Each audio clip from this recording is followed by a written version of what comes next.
नमस्कार, मैं chief editor anti corruption India news से। आज उत्तर प्रदेश से कानपुर शहर में मौजूद हूँ और कानपुर के कोर्ट में एक यहाँ के अधिवक्ता हैं सीमम गुप्ता जी, जिन्होंने हमारे कार्यालय में इंफॉर्मेशन दी थी कि किस तरह पुलिस की गतिविधियाँ हैं जो पुलिस से पीड़ित को न्याय नहीं दिलवा पा रही है। इस प्रकरण को अवगत कराने के लिए आज मुझे अपने कार्यालय में बुलाया है। मैं इनसे ही जानकारी कर लेता हूँ कि क्या प्रकरण, क्या मामला है, जो पीड़ित आए हैं इनका क्या मैटर है। आपका हमारे न्यूज चैनल में स्वागत है। सर, मेरा नाम शिवम गुप्ता है, एडवोकेट कानपुर नगर। मैं प्रैक्टिशनर हूँ। ये प्रकरण सर, एक चोटिल व्यक्ति जो घायल हुआ है उसका नाम अरविंद कश्यप है। आप उसकी बहन हैं। दिवाली 2022 की बात है, 27/10/2022 में कुछ नशे के लती लोग विक्टिम के घर के बाहर बैठकर शराब पी रहे थे, जिसके कारण जब उसने मना किया, उससे रोकने पर उन लोगों ने उसको बुरी तरह ईंट से कुचल कर मारने का प्लान बना लिया और ईंटों से उस पर वार कर दिया। लोग पड़ोस के जब आ गए, बचा लिया। बुरी तरह वो जख्मी हो गया। जिन लोगों से झगड़ा इनका हुआ, क्या ये पुरानी रंजिश थी या अचानक कोई ऐसे ही अचानक झगड़ा हुआ है? ये लोग सर नशे के लती लोग हैं।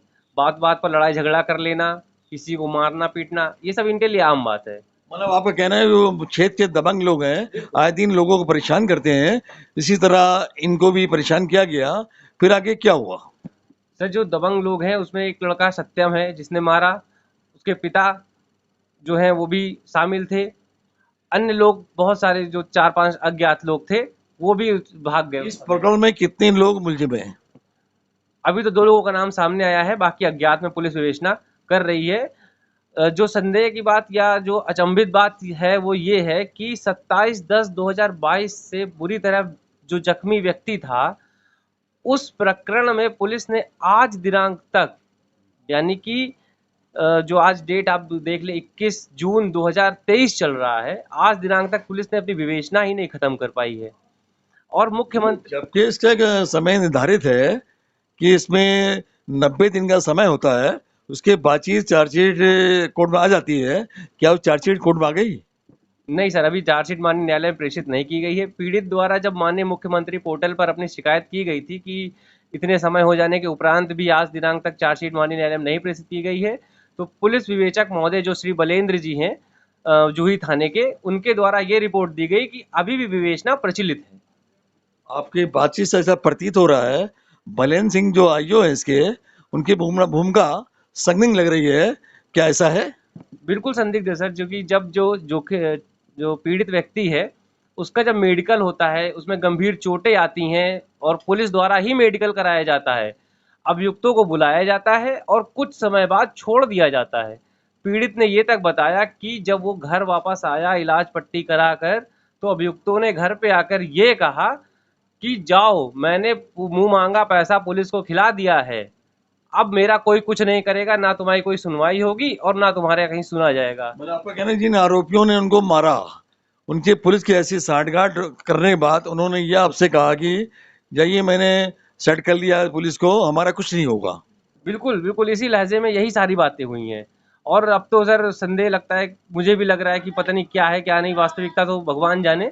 लेकिन लग तो ऐसा ही कुछ रहा है कि कुछ तो इसमें दाल में काला है, वरना इतने समय तक भी विवेचना प्रचलित होने का कोई बात रह नहीं जाती है। इतना लंबा पीरियड हो गया, उसके बाद ये प्रकरण आपके संज्ञान में आया है और आप देख भी रहे हैं इस केस को। फर्दर आगे आपका क्या एक्शन और क्या कार्रवाई हो रही है?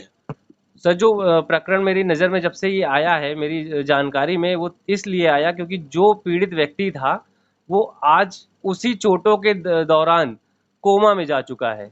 पुलिस द्वारा न्याय नहीं मिला, कोई विवेचना नहीं की गई। अभियुक्त आज भी सरेआम घूम रहे हैं।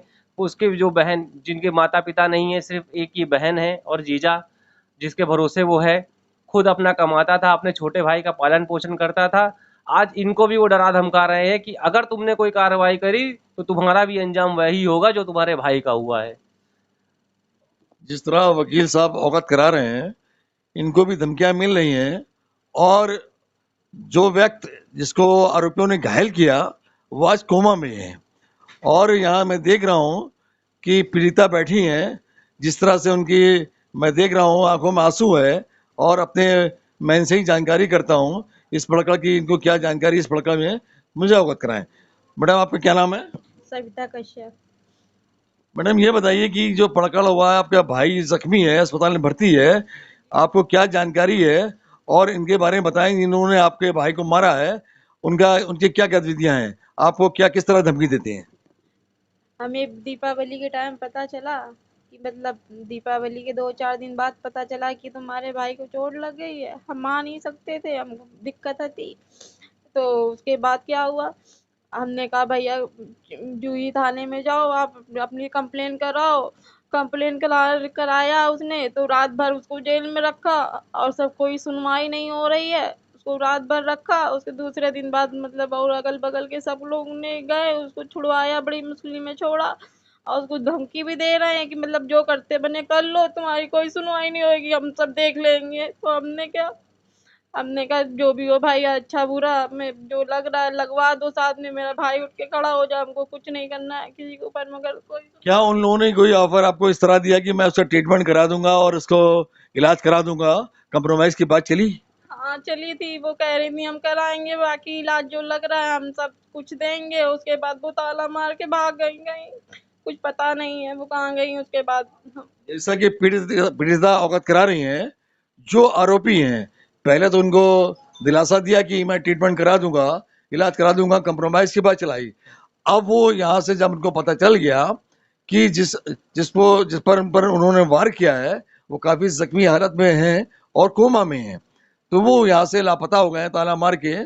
और पुलिस की क्या गतिविधियां हैं, पुलिस को आपने अवगत कराया तो पुलिस क्या कहती है आपसे? पुलिस कहती है जो कागज भी हुए थे आपने करवाए थे, तो हमने करवाए नहीं थे, मेरे भाई ने कराए थे, वो तो कोमा में चला गया है, वो देख रहा है, सुन सकता है, बोल नहीं सकता, तो हमको कुछ पता नहीं है। तो हम कह रहे हैं जो कागज है वही कागज लेके आओ, तो हमको एक मेडिकल मिला तो वही लेके हम गए, तो मतलब वहाँ से कोई सुनवाई नहीं है। तो ये भैया के पास हम आए तो भैया ने कहा ठीक है हम आपका सब देख लेंगे, तो हम बस जैसे कि पीड़िता अवगत करा रही है और मैं इनके वकील साहब पूछता हूँ, ये जो मुकदमा पंजीकृत हुआ है किन धाराओं में हुआ है? सर ये बहुत ही आम धाराएं हैं जिनमें मुकदमा पंजीकृत करके पुलिस ने बिल्कुल हल्का बना दिया। 323, 504, 506 और 353 इस तरह की धाराओं में दर्ज किया गया है। ये बड़ी इतने सीरियस कंडीशन का केस और इतनी हल्की धाराओं में पंजीकृत किया गया है, क्या आपने इस प्रकरण को यहाँ के कमिश्नर साहब को या यहाँ के किसी अधिकारी को अवगत कराया? जी सर, हमने आज कमिश्नर महोदय को ज्ञापन दिया है, इनके प्रार्थना पत्र दिया है और उचित गंभीर धाराएं जो 307, 308 जैसी धाराएं बनती हैं वास्तविकता में, उनको बढ़वाने के लिए, बढ़ोतरी करने के लिए और निवेदन हमारा ये भी है कमिश्नर महोदय से कि स्वतः संज्ञान लेकर इस पे जांच करने के लिए आदेशित करें। जिस तरह इनका कहना है कि कमिश्नर साहब को प्रकरण को अवगत करा दिया है, उनसे ये रिक्वेस्ट की है कि इस प्रकरण को संज्ञान लेकर और इसको किसी न्यायिक अधिकारी, जो सक्षम अधिकारी का से जो जांच कर सके, उसको जांच दी जाए, निष्पक्ष जांच हो और पीड़ित को न्याय मिले। मैं देख रहा हूँ बगल में वकील साहब और बैठे, मैं उनसे पूछता हूँ, वकील साहब ये जो प्रकरण है, ये मामला जिस तरह से बता रहे हैं वकील साहब शुभम जी कि सीरियस कंडीशन में और मतलब है और मामला वहाँ पर एडमिट है, तो आप इस बारे में क्या जानकारी है, आप क्या बताना चाहेंगे? मेरा नाम गुंजन गांधी एडवोकेट। जिस प्रकार से शिवम जी ने मुझे बताया, दिखाया, एफआईआर दिखाई और उसके बाद मुझे उसकी मेडिकल रिपोर्ट और चोटें दिखाई, तो उसके मुताबिक इसमें 307 या 308 आईपीसी जरूर बढ़नी चाहिए विवेचना में, लेकिन अभी तक विवेचना अधिकारी ने कोई विवेचना नहीं करी है और ना ही किसी अभियुक्त को गिरफ्तार किया और पूछताछ करी है। तो मेरा इसमें मानना यही है कि वो विवेचना कर इसमें 307 और 300 या 307 या 308 को शामिल करें। तो आप यहाँ के कमिश्नर से आपने क्या गुहार नहीं लगाएगी कि जो विवेचना अधिकारी हैं इनको चेंज किया जाए, जो और किसी अन्य अधिकारी को जांच दी जाए या अन्य थाने को जांच दी जाए जिसमें निष्पक्ष जांच हो और पीड़ित को न्याय मिले और दोषी जेल जाए? जी, हमारे शिवम गुप्ता जी आज कमिश्नर के यहाँ गए थे और कमिश्नर के यहाँ प्रार्थना पत्र दिया है कि विवेचना अधिकारी को बदल दिया जाए तथा सुचारू रूप से उसकी बिल्कुल निष्पक्ष और किसी के भी दबाव में ना आकर विवेचना कर धारा 307 या 308 बढ़ाई जाए। जैसा इन्होंने यहाँ के कमिश्नर को अवगत करा दिया है कि जो धाराएं लगनी थी वो धाराएं ना लगाकर ये भूमिका संगीन थी यहाँ के आईओ की, जिस तरह से उसने हल्की धाराओं में मुकदमा पंजीकृत करके किया है।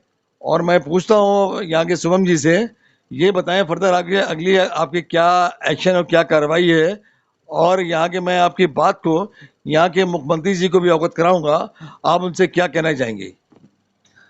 सर, मेरे प्रशासन से और शासन से यही निवेदन है कि जो इस प्रकार के जो कुछ आईओ या कुछ पुलिस वाले जिनकी वजह से पूरा डिपार्टमेंट बदनाम होता है, उनकी छटनी करें, उनको पहचानें, और अगर उनके खिलाफ कोई शिकायत आती है तो उन पर सख्त कार्रवाई भी होनी चाहिए और करें। इसी तरह से सिस्टम को सुचारू रूप से चलाया जा सकता है और परिवर्तित किया जाता है, जो परिवर्तन जरूरी है। मैं एक बात यही कहना चाहूँगा, सत्य जो है वो परेशान हो सकता है लेकिन पराजित नहीं हो सकता। सत्यमेव जयते। जिस तरह शुभम जी ने अवगत कराया, सत्य हमेशा जीत होती है और ये इनका प्रयासरत हैं, ये अपने प्रयास कर रहे हैं कि पीड़िता को न्याय मिले और न्याय दिलाने के लिए प्रयास पूरा जारी है इनका। और मैं देख रहा हूँ पीड़िता किस तरह रो रही है, इनकी आंखों में आंसू है। और आपकी बात को मैं यहाँ के आला अधिकारियों को और यहाँ के प्रशासनिक अधिकारी के अलावा मैं मुख्यमंत्री जी को भी अवगत कराऊंगा। आप उनसे क्या फरियाद करेंगी? मुझे न्याय मिले बस, और मुझे कुछ नहीं चाहिए, मेरा भाई उठ के खड़ा हो जाए बस।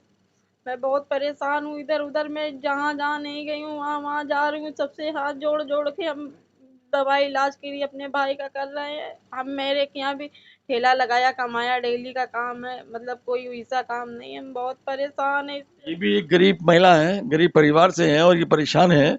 इनका भी अस्पताल में काफी लंबा बिल हो गया है, जिसके लिए लोगों से हेल्प मांगे अपना काम चला रही हैं।